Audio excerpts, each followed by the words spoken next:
The message came on a quiet Tuesday morning. Every television, every phone, every computer screen on Earth displayed the same thing: a signal from deep space. The words were translated into every human language, and they said something that changed history forever. The Galactic Council has watched your species for 100 years. We believe you are ready to join the stars. But first, you must prove yourselves. Send your best athletes to the Galactic Olympics on Vareth Prime. If you finish in the top 5, you will earn membership in our council. If you fail, you must wait another century. The world went silent for exactly 3 seconds. Then chaos erupted. Lisa Grant was a commander in the United States Space Force. She stood in the emergency meeting room at the United Nations, surrounded by diplomats and generals from every nation. Everyone was talking at once. Some were excited. Others were terrified. A few thought it was a trick. Lisa raised her hand and waited. Slowly, the room fell quiet. "This is real," she said. "Our satellites confirmed the signal came from beyond our solar system. We have 6 months to prepare a team. 100 athletes, 20 events, and we have no idea what we're up against." The preparation began that very day. For the first time in human history, every nation worked together without argument. Training centers were built. Scientists studied the limited data about alien species. Athletes from every sport were tested and selected. Danny Ortiz received his invitation while eating breakfast in his small apartment in Houston. He was 32 years old, a former Olympic sprinter who had won 3 gold medals. His body was covered in scars from years of training. His eyes were tired but determined. The letter was simple: "You have been selected to represent humanity. Report to Geneva in 7 days." Danny put down his coffee and stared at the paper for a long time. Then he smiled. Kelly Morrison got her letter while swimming laps in a pool in California. She was 28, tall and strong, with shoulders built for cutting through water.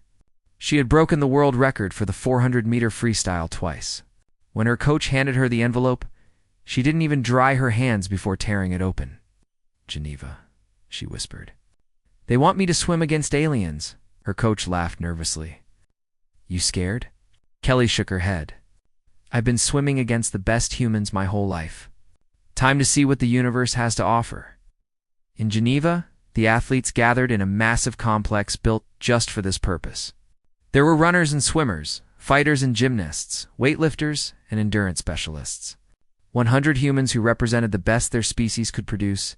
Danny was named team captain on the 3rd day. He didn't ask for the job, but no one argued when his name was suggested. There was something about him that made people trust him. Maybe it was his calm voice. Maybe it was the way he looked at problems like puzzles to be solved. Kelly became co-captain. She handled the logistics while Danny handled the people. They made a good team.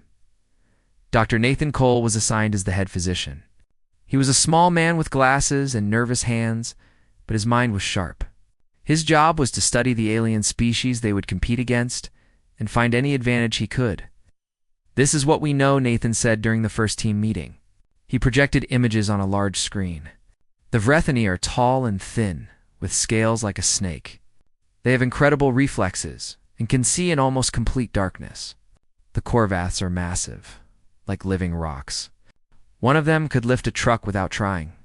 The Zelthians can change their body density at will. Sometimes they're solid, sometimes they're almost like gas." Danny studied the images. "What about weaknesses?" Nathan hesitated. "We don't know yet. The council didn't give us much information. I think that's intentional." The training was brutal. Athletes pushed themselves harder than ever before. Some broke down. Those who remained grew stronger. Danny trained every day until his legs felt like fire. He studied videos of past Galactic Olympics, trying to understand how aliens moved, how they thought, how they competed. The more he watched, the more worried he became. "They're faster than us," he told Kelly one night. "Stronger. Some of them have been competing in these games for thousands of years." Kelly nodded. "So what do? We find another way to win. Humans didn't become the dominant species on Earth because we were the strongest. We became dominant because we adapted. We figured things out. We never gave up."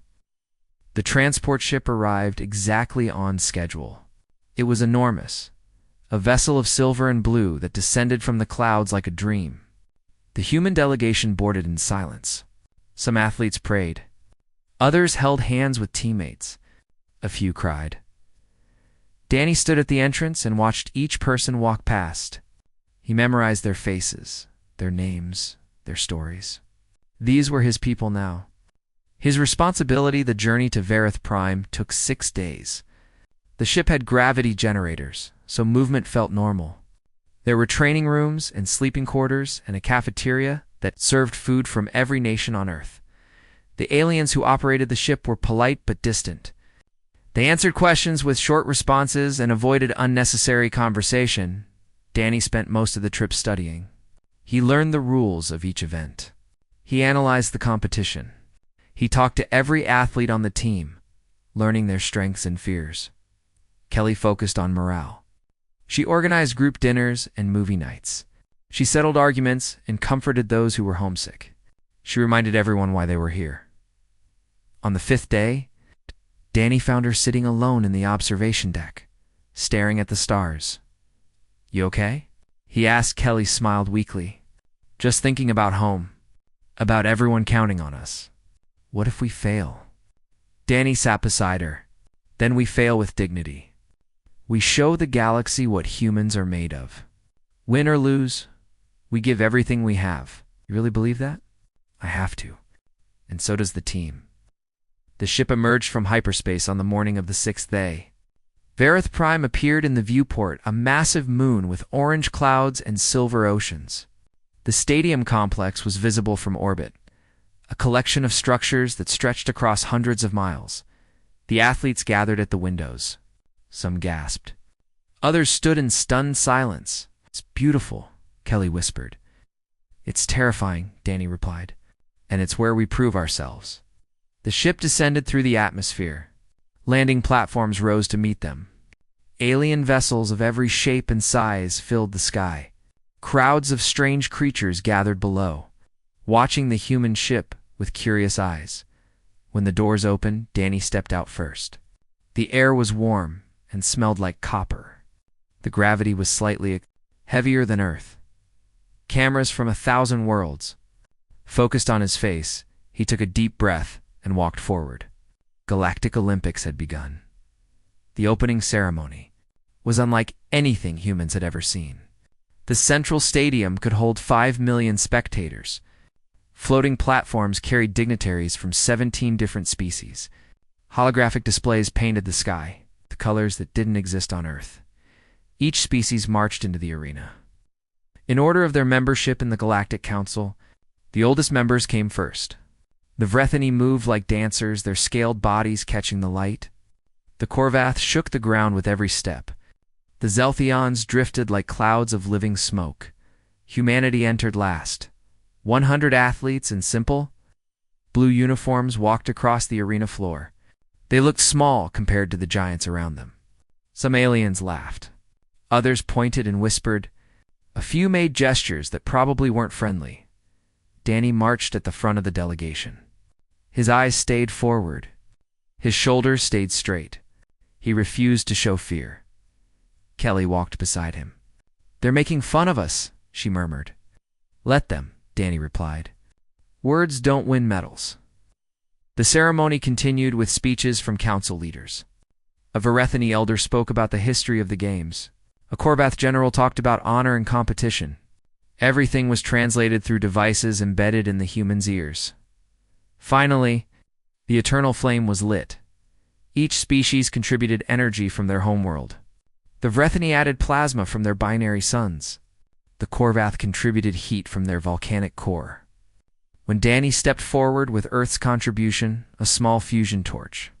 Some aliens made sounds of amusement. "How primitive," someone said loudly. Danny added Earth's flame to the pillar without acknowledging the insult. The combined energies swirled together and shot into the sky, signaling the official start of the games. The first event was called the Void Sprint. Competitors raced through a zero-gravity tunnel that stretched for 2 kilometers. There were obstacles everywhere. Spinning barriers, moving platforms, sections where the lighting changed suddenly. It required speed, agility, and perfect spatial awareness. Carla Webb was humanity's representative. She was 24 years old, small and quick, a gymnast who had trained specifically for zero-gravity movement. She had spent the last 3 months in orbital stations. Learning to control her body without the pull of Earth's gravity, she positioned herself at the starting line. 7 alien competitors surrounded her. The Corvath on her left was 3 times her size. The Vrethoni on her right had limbs that bent in impossible directions. The signal fired, Carla launched herself into the tunnel with perfect form. She used every surface to redirect her momentum, bouncing off walls and obstacles like a human pinball. Her movements were precise and efficient. No wasted energy. No unnecessary motions. The crowd grew quiet as they watched her. This tiny human was keeping pace with species designed for space travel. She passed the first kilometer in 3rd place. Just behind a Vrethony and a creature called a Mordith, an insectoid being with multiple limbs. Then something strange happened. The Vrethony ahead of her suddenly accelerated. Its body glowed with a faint shimmer, and it shot forward like it had been launched from a cannon. The speed was impossible. Nothing in the data suggested Vrethony could move that fast. Carla pushed harder, but she couldn't match the sudden burst. She finished 4th, just off the metal platform. When she returned to the human section, her face was red with frustration. Something was wrong, she said. That Vrethony cheated. I know it. Danny put a hand on her shoulder. We saw. Nathan is looking into it. Dr. Nathan Cole spent the next 3 hours analyzing the footage. He ran it through every program he had, studying the Vrethony's movement frame by frame. Finally, he called Danny and Kelly to his office. She's right, Nathan said, pointing at the screen. Watch this moment. See that shimmer around the Vrethony's body? That's not natural. That's a performance enhancement field. Some kind of technology that boosts physical abilities. Kelly leaned closer. Can we prove it? Nathan shook his head. Their technology is centuries ahead of ours. Whatever they're using is designed to avoid detection. Our scanners can't pick it up. We only noticed because we were looking specifically for anomalies. Danny felt anger rising in his chest. So they're cheating. What do we do about it? If we complain now, they'll deny it. We have no hard evidence. They'll say we're making excuses for losing. Nathan rubbed his eyes. I think this goes deeper than one athlete. I think multiple species are involved. The next few days confirmed Nathan's theory. In event after event, alien competitors displayed abilities that exceeded their recorded baselines. A Corvath weightlifter suddenly hoisted twice his previous maximum. A Zelthian swimmer moved through water like it was pushing her forward. A Vrethony jumper cleared distances that should have been physically impossible, and humanity kept placing just outside the medals. The team's mood grew dark. Athletes who had trained their entire lives were being robbed by invisible cheaters. Some wanted to withdraw from the games entirely. Others wanted to storm into the council chambers and demand justice. Danny called an emergency meeting on the 8th night. I know what you're feeling, he said, standing before the gathered team. I feel it too. Anger, frustration, the sense that nothing we do matters because the deck is stacked against us. Carla crossed her arms. So what do we do? Just accept it? No, we fight smarter. Danny began pacing. Think about human history. How many times were we told we couldn't do something? How many times did the odds seem impossible? We survived ice ages. We crossed oceans in wooden boats. We went to the moon with computers weaker than your phone. The room was silent. These aliens think they've already won. They think we're too primitive to notice their tricks. Too weak to pose a real threat. Danny's voice grew stronger. That's their mistake. We're going to keep competing. We're going to document every instance of cheating. And we're going to beat them anyway. Kelly stood up. Danny's right. If we quit now, we prove them right. We prove that humans can't handle the big stage. Is that who we are? A murmur went through the crowd. Heads began to shake. Shoulders began to straighten. Chris Delgado, a 41-year-old former Special Forces operative, raised his hand. I've got the endurance trial in 3 days. Longest, hardest event in the games. Perfect place to send a message. Danny nodded. Then we start there. We show the galaxy what human endurance really looks like. The team returned to training with renewed purpose. They worked harder than before. They studied their opponents more carefully. They looked for weaknesses that could be exploited, and they waited for their moment. Nathan continued gathering evidence. He built files on every suspicious performance. He documented patterns and anomalies. The picture that emerged was disturbing. The cheating wasn't random. It was coordinated. Multiple species working together to ensure certain outcomes. They're afraid of us, Nathan said during a private meeting with Danny. That's the only explanation that makes sense. They're not just cheating to win. They're cheating to make sure we lose. Danny stared out the window at the alien sky. Then we give them something to really be afraid of. The endurance trial was approaching, and humanity was ready to prove itself. The endurance trial was considered the most brutal event in the Galactic Olympics. Competitors had to cross a course that covered 50 kilometers of the harshest terrain on Varith Prime. There were mountains of jagged rock, valleys filled with toxic gas, sections where the temperature dropped far below freezing, and others where it rose hot enough to cook meat. There was no time limit. The event continued until only one competitor remained standing. Whoever lasted longest won. Chris Delgado had volunteered for this event because he understood something that most people didn't. Humans were not the fastest species. They were not the strongest. But when it came to pure, stubborn endurance, humans were special. Millions of years ago, human ancestors had hunted by running their prey to exhaustion. They couldn't catch animals in a sprint, so they chased them for hours, for days, until the animals simply collapsed. This ability was built into human DNA. It was their secret weapon. Chris stood at the starting line alongside representatives from all 17 species. The Vrethani looked confident in their sleek environmental suits. The Korvath cracked their stone-like knuckles. The Zelthians flickered between solid and gas, preparing for whatever came next. A Mordeith positioned itself near Chris. It was an insectoid creature with 6 limbs and compound eyes that reflected the alien sun. It clicked its mandibles in what might have been a greeting. Human, it said through its translator. You are brave to enter this event. Chris nodded. Thank you, or perhaps foolish. The Council species have won this event for 800 consecutive games. Streak's end, Chris said simply. The starting horn echoed across the landscape. Competitors launched forward with explosive speed. The Korvath charged like tanks. The Vrethani moved with liquid grace. Even the Mordeith scattered ahead on its multiple legs. Chris didn't chase them. He maintained a steady pace, conserving energy while others burned through theirs. His military training had taught him that the beginning of a race meant nothing. Only the end mattered. The first hour was chaos.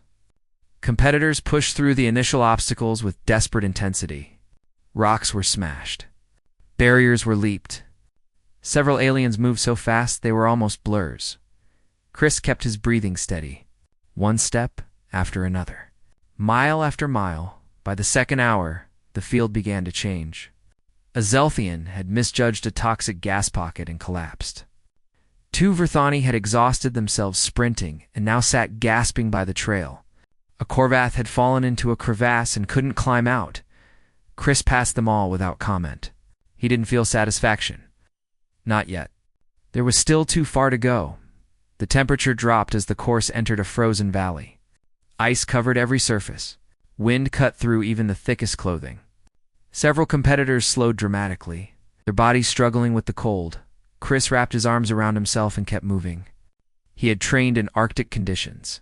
He knew how to manage hypothermia. His body shivered, but his feet never stopped. Hour 3.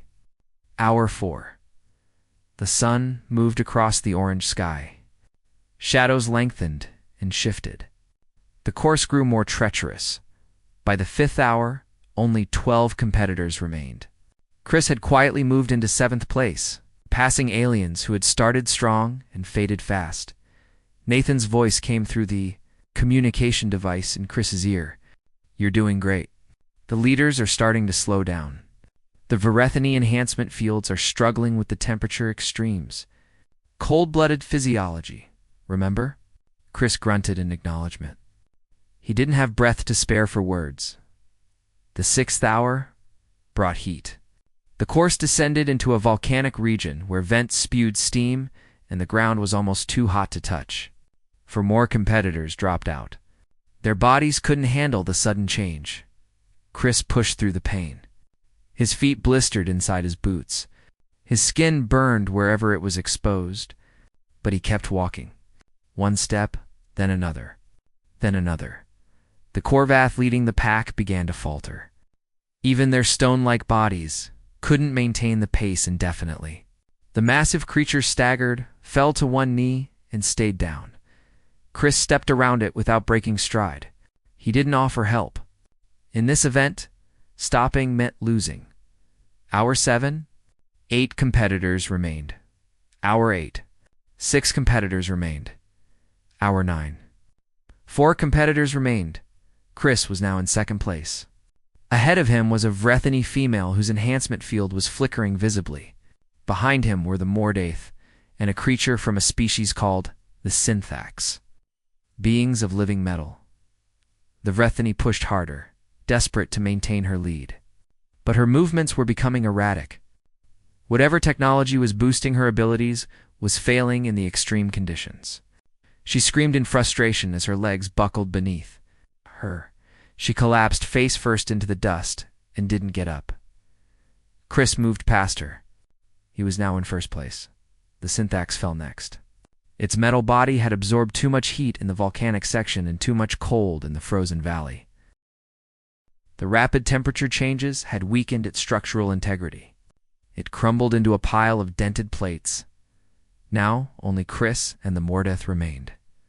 They walked side by side for another hour. Neither spoke. Neither showed weakness. The course had leveled out into an endless plain of gray rock under a darkening sky. Finally, the Mordaith broke the silence. "Your species is impressive."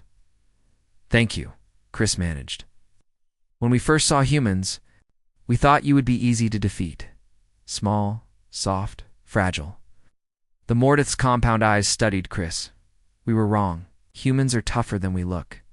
I see that now. You do not give up. Even when your body fails, your spirit continues." Chris smiled despite his exhaustion. "We call it stubbornness." The Mordaith made a clicking sound that might have been laughter. "A valuable trait," it continued in silence. Hour 11 became hour 12. Hour 12 became hour 13. The finish line was still somewhere ahead, invisible in the darkness. Chris's body was screaming at him to stop. Every muscle burned. Every joint ached. His vision blurred at the edges.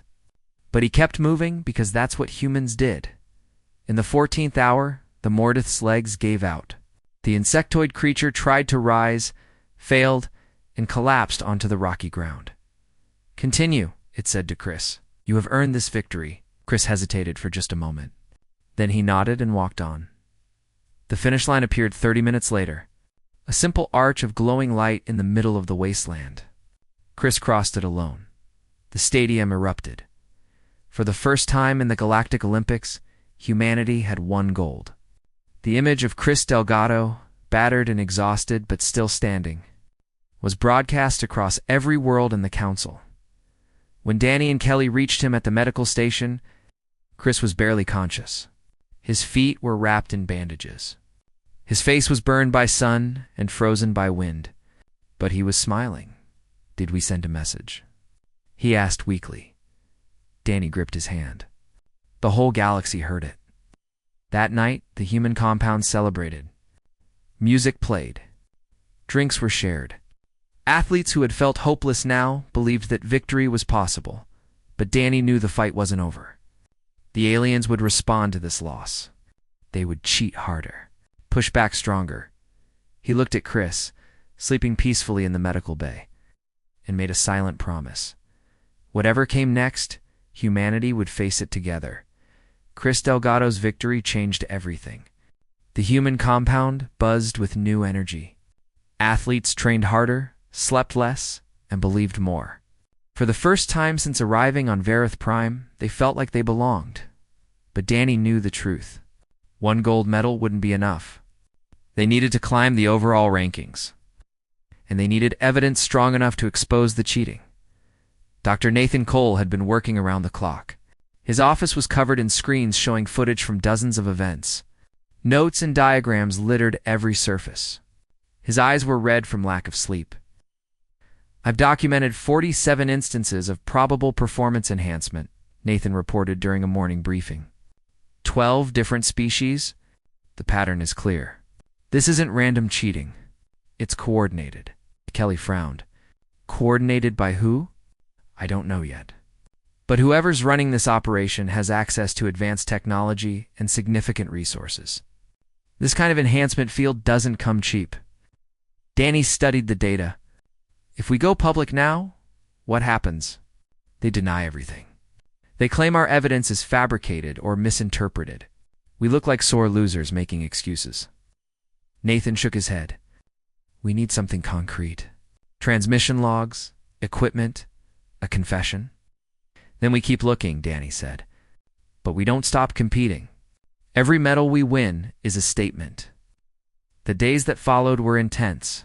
Humanity climbed slowly in the rankings, moving from 12th place to 9th, then 8th. They won bronze in the gravity throw, silver in the precision flight, another bronze in the tactical relay. Each victory was celebrated. Each defeat was analyzed. The team was finding its rhythm. On the 15th day of the games, something unexpected happened. Danny was walking through the neutral zone, an area between species compounds where athletes could interact freely. Most aliens avoided him. The looks he received ranged from curiosity to contempt, but one figure approached directly.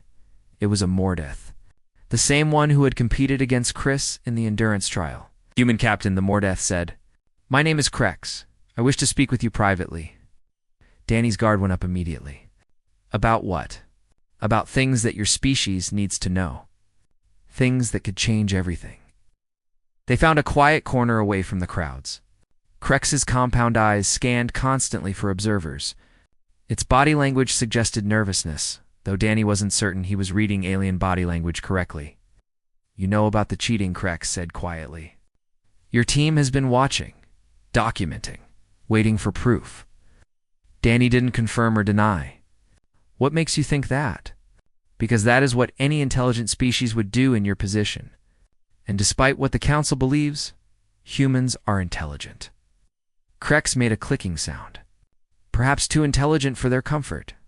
"What do you mean?" Krex leaned closer. "The Galactic Council is afraid of humanity. Your species adapts too quickly. You conquered your world in mere thousands of years. You developed spaceflight within a century of powered flight.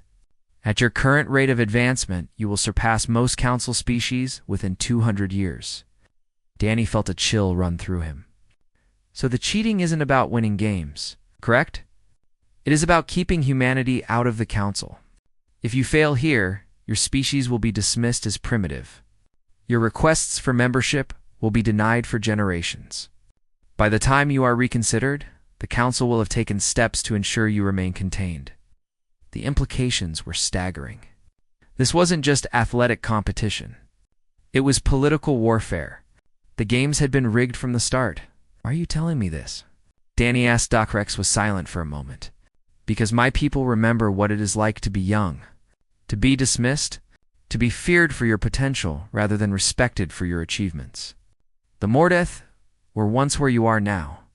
It took us 1,000 years to earn our place in the Council. Your species should not have to wait so long." The Mordeth produced a small device from within its body. It looked like a crystal containing swirling lights. "This contains proof," Krex said. "Transmission logs between Council members. Equipment schematics for the enhancement fields. Recorded conversations discussing how to ensure humanity fails. Everything you need." Danny took the device carefully. "Why would you risk this? If the Council finds out you helped us, then I will face consequences. But some things are more important than personal safety. The galaxy needs new voices." New perspectives. Humanity has something valuable to offer, and the Council's fear should not prevent that contribution. Danny gripped the crystal tightly. Thank you. Do not thank me. Win. Show the Council that their schemes cannot stop what humanity is destined to become. Krex began to move away. Use the evidence wisely. The timing must be perfect. Danny returned to the human compound with his mind racing. He gathered the core leadership team. Kelly, Nathan, Chris, and Carla. They reviewed the evidence together. It was exactly what Nathan had predicted. Transmission logs showed council members discussing which species to enhance and by how much. Equipment schematics revealed how the enhancement fields worked. Recorded conversations confirmed that the entire conspiracy was designed to prevent humanity from earning membership. This is it, Nathan whispered. This is everything we need. Kelly's face was hard with anger. We should broadcast this immediately. Let the whole galaxy see what these cheaters have done, Danny said firmly. If we release this now, they'll claim we fabricated it. They'll say we're desperate and dishonest. The evidence will be dismissed, and our reputation will be destroyed. Carla nodded slowly. So what do? We win first. We climb the rankings through pure merit. We show the galaxy that humans can compete at the highest level without any tricks. And then, when we've proven ourselves beyond doubt, we reveal the truth. The team agreed. They had 3 days of competition remaining. 3 days to secure their place in the top 5. 3 days to earn the respect of the galaxy. Danny called a meeting of all 100 athletes. He didn't tell them about the evidence or the conspiracy. That information was too dangerous to spread. Instead, he reminded them why they were here. We came to Vareth Prime as representatives of humanity. Every person on Earth is watching us. Every child who dreams of the stars is counting on us. We've already proven that humans can compete with the best the galaxy has to offer. Now we need to prove that we belong among them. The team roared in response. Training intensified. Athletes pushed beyond their limits. Coaches analyzed opponents with new focus. Medical staff worked around the clock to keep everyone healthy and ready. The final events were approaching. The combat exhibition. The relay of worlds. The Unity Challenge. These would determine humanity's final ranking. Rosa Vega was scheduled for the combat exhibition. She was a martial artist who had never lost a professional fight. Small, but incredibly fast. With techniques refined over decades of training, Marco Reyes would run in the Relay of Worlds, a team event requiring perfect coordination across multiple environments. And the entire leadership team would participate in the Unity Challenge, a test of cooperation and creativity. The stage was set. The evidence was secured. The conspiracy would be exposed. But first, humanity had to win.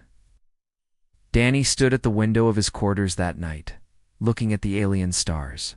He thought about everyone back home, his family in Houston, his old coaches, the millions of children who had stayed up late to watch the games. He wouldn't let them down. 3 more days, he whispered to himself.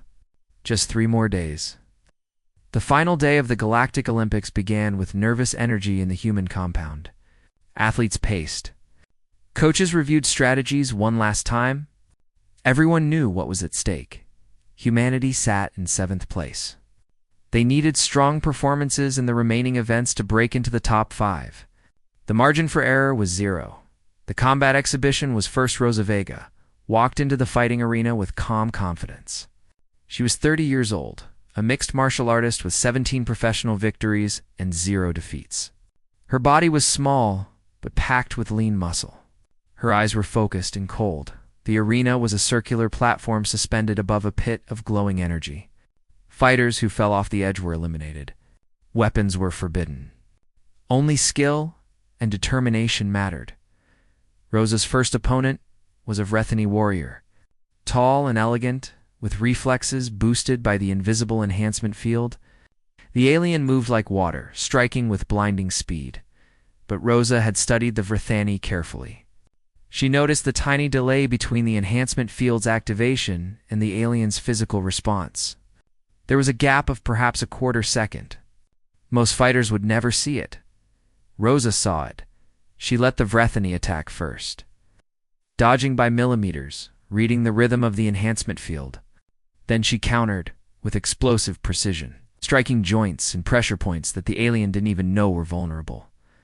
The fight lasted 90 seconds. The Vrethany tapped the mat in surrender. Rosa's second opponent was a Korvath, massive, powerful, built like a living mountain. The creature charged at her with devastating force, each blow strong enough to shatter stone. Rosa didn't try to block or match strength. Instead, she flowed around the attacks like smoke, using the Korvath's momentum against it. Every charge put the creature off balance. Every miss tired it further. In 3 minutes, the Korvath collapsed from exhaustion. It had never landed a single hit. The crowd was stunned. This tiny human was dismantling champions from species that had dominated combat events for centuries. Rosa's final opponent was a Synthax, a being of living metal that had won the combat exhibition in 6 consecutive games. Its body could reshape itself to counter any attack. Its surface was nearly impossible to damage. The fight was brutal. Rosa took hit after hit, her body bruising under the metal creature's assault. Blood trickled from cuts on her face and arms, but she kept moving, kept analyzing, kept waiting for her moment. It came in the final minute. The Synthax extended too far on an attack, leaving a gap in its midsection where the metal plates didn't quite connect. Rosa drove her fist into that gap with everything she had. The Synthax crumpled. Gold medal. Humanity's second. Rosa stood alone in the center of the arena, battered but victorious. The crowd's reaction was mixed. Some cheered. Others sat in shocked silence. A human had just defeated the greatest combat champion in galactic history. Danny was waiting when Rosa returned to the human section. He embraced her carefully, mindful of her injuries. "That was incredible," he said. Rosa smiled through split lips. "I was motivated." The Relay of Worlds was next. This team event required 5 athletes to complete a course spanning multiple environmental zones. Swimming, running, climbing, and zero-gravity movement were all involved. Humanity's team included Danny, Kelly, Carla, Chris, and Marco Reyes. A young distance runner with endless stamina, the race began in an underwater section. Kelly dove in and swam with powerful strokes, making up ground against species with gills and fins. She tagged Danny at the transition point. Only seconds behind the leaders, Danny sprinted through a rocky terrain, his legs burning with familiar fire. He passed 2 competitors and handed off to Carla, who launched herself into the zero-gravity. Tube with gymnastic precision, Carla moved through the weightless environment like she was born for it, spinning and bouncing with perfect efficiency. She caught up to the leading Vrethany team and passed them just before the transition. Chris took the climbing section. His battered body protested every movement, but he pushed through the pain. He had endured worse in the endurance trial. This was nothing. Marco ran the final leg. He was young but talented, with a stride that ate up ground like a machine. The finish line approached. Humanity was in second place, just behind a Mordith team. Marco pushed harder. His lungs screamed. His muscles burned. But he refused to slow down. He crossed the finish line half a second behind the Mordith. Silver medal? It wasn't gold, but it was enough. Combined with their other performances, Humanity had climbed to 5th place in the overall rankings. The Unity Challenge was the final event. 10 representatives from each species worked together to solve a series of escalating puzzles. The challenges required cooperation, creativity, and unconventional thinking. The human team faced puzzles, designed for minds that processed information in completely alien ways. Some challenges seemed impossible at first glance. But humans were good at impossible things. They talked. They debated. They tried approaches that no other species would consider. When logical solutions failed, they tried creative ones. When creative solutions failed, they tried desperate ones. The final challenge was a complex mechanism that required 10 different actions performed in perfect synchronization. Each action was different. Each required a unique skill. And they all had to happen at exactly the same moment. Danny coordinated from the center. On my mark. 3, 2, 1.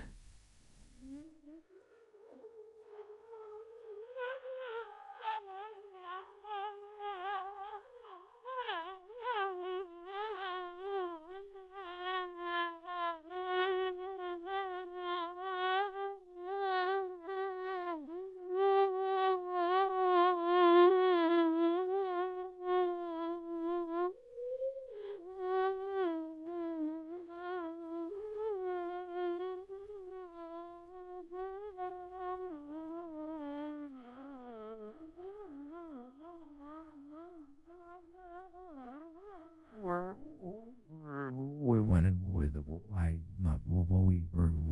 10 humans moved as one. The mechanism clicked. The challenge was complete. Bronze medal. Enough to secure 5th place overall, the medal ceremony was a moment that would be remembered for centuries. The human delegation stood on the platform alongside species that had competed for millennia. They had earned their place through pure determination and skill. But Danny wasn't finished. After the medals were distributed, he stepped forward and requested permission to address the assembly. The council granted it reluctantly, clearly expecting a gracious speech about sportsmanship. Instead, Danny held up the crystal Krex had given him. "This device contains evidence of a conspiracy against humanity," he announced. His voice was broadcast across the entire stadium and to every world watching. "For the duration of these games, multiple species have used illegal performance enhancement technology. The goal was not just to win medals, but to prevent humanity from earning council membership." The stadium erupted in chaos. Aliens shouted, council members scrambled. But Danny continued speaking. "We competed fairly. We won our medals through hard work and sacrifice. And now we present this evidence for the galaxy to judge." The transmission logs played across every screen. Recorded conversations filled the speakers.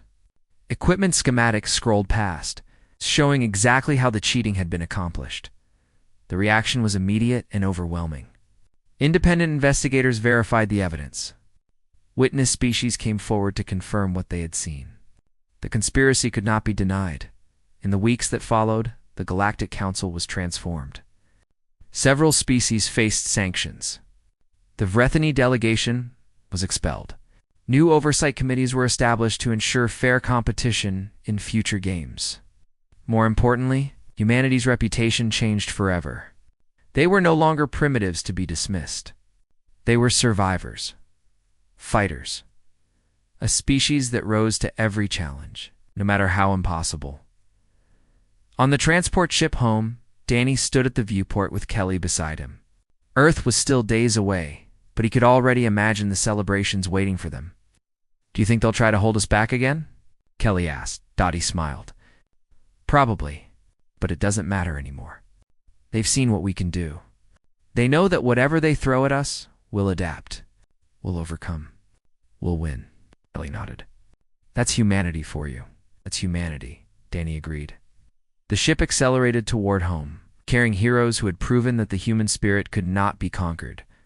On Verith Prime, statues were already being commissioned.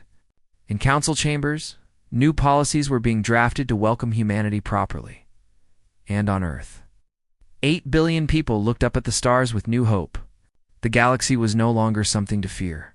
It was something to explore, something to join, something to eventually lead. The Galactic Olympics had tried to break humanity. Instead, they had revealed its greatest strength. We never give up. We never stop fighting. We always find a way. That was the message. BROADCAST across the universe. That was the lesson every species learned. That was the legacy of 100 athletes who refused to accept defeat. Humanity had arrived, and the galaxy would never be the same.